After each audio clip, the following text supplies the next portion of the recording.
I'm Charlie Bright from Gold Derby, and today I'm speaking with Jude Law, the star of the new film The Order.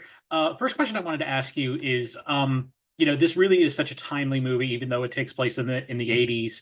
Mm. But I'm curious as to why do you feel it was important for this film to be made now? Well, it just feels like a subject matter that is in the news globally more and more. It's an issue that's goes back through time. Really, the division of society, hatred for hatred that divides society, hate speech, blame, and this was a true story that I had never heard of. Few people I knew anything about it. It shone light, I think, on the early forming of hate groups and extremist groups in the States. And so by going back, telling a story that somehow has these uncomfortable relevances to today is a great way sometimes of talking, having a conversation starter, and by concentrating on getting that authentic, it seemed to be effective as a piece that's commenting on where we are now. And also in the hands of Justin Kurzel, the filmmaker, he doesn't make films where he sort of paints people under the shadow of evil or good, bad. He just sort of unpacks human behavior and looks at what it is that makes them make decisions in their life. Is it being misled by individuals? Is it being promised something by individuals? Is it the family or the destruction of a family that forces them down that path? And I thought that was a healthy way of looking at this subject. Just to follow up on that, were you familiar with extremist movements either here or in the UK prior to starting work on this film? Sure, I was aware of them in recent times. I just wasn't aware of this story and quite how far this group got. One of the things I read, and correct me if I'm wrong, is that you and Nicholas Hoult actually were apart for a lot of the shooting. Um, That's right. I'm curious as to how as to why you made that choice, and how did separating yourself from Nicholas help both of you with your performances? It wasn't a choice of mine. I thought it sort of happened quite organically, but I've heard or learnt more and more that Justin sort of wanted it so. He's really interested in creating dynamics and leaning into organic relationships within the storytelling. And obviously, I was rehearsing with the law enforcement side of the story.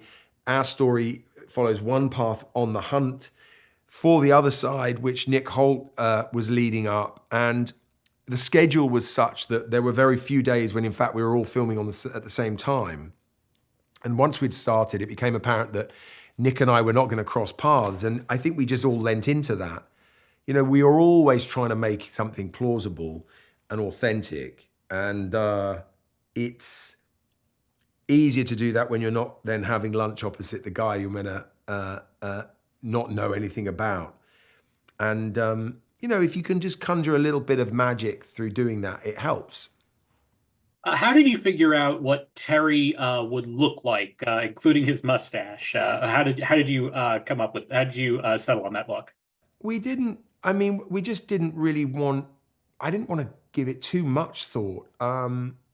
Having said that, the clothes were brilliantly subdued and true of the era, but not sort of signposting the 80s. And if you look at a lot of photos of that time, a lot of the agents had mustaches. It was just, I guess, the fashion or what people wore. But at the same time, he's not a vain guy. He's a guy who's kind of barely holding it together. So I didn't want to spend a lot of time worrying about how I looked.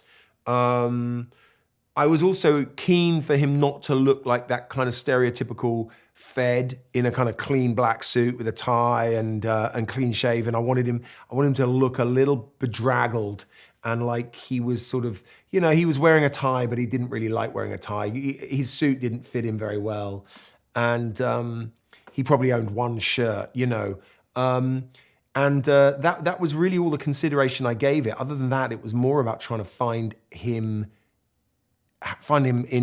internally, physically internally.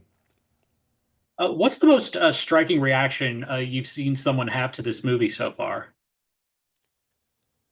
I don't know about any individual. I've been thrilled that the majority of people I've spoken to have really taken something from it and really been impressed with the filmmaking and the storytelling, and that they've also been thrilled by it. I mean, it's got a real visceral kind of propulsive energy to it.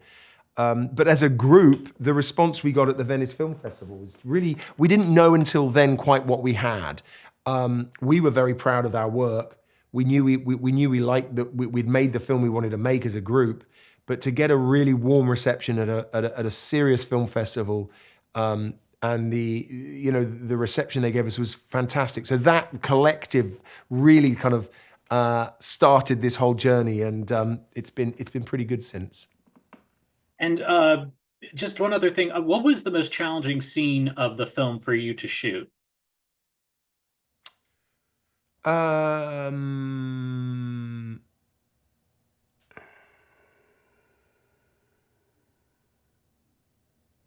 the arrival at the bank, the late arrival at the bank robbery was pretty hardcore. Just exhausting, and running and running and running with the shotgun. It was just a day where, and Justin wanted Husk to be seen to be like desperate, and so just getting that right was quite demanding. And then the scene after that, actually, where Husker's kind of had a bit of a breakdown because he's just had a gun shoved in his face, and he has a nosebleed, and he's drinking, and again, it's just sometimes, going there, getting yourself into a state that's authentic is the challenge. Well, Jude, thank you so much for speaking with us. We wish you all My the best. pleasure. And to all of our viewers, please like, share, and subscribe this video, and keep going to goldderby.com to make your predictions in advance of award season. Thanks so much, Jude. Thank you.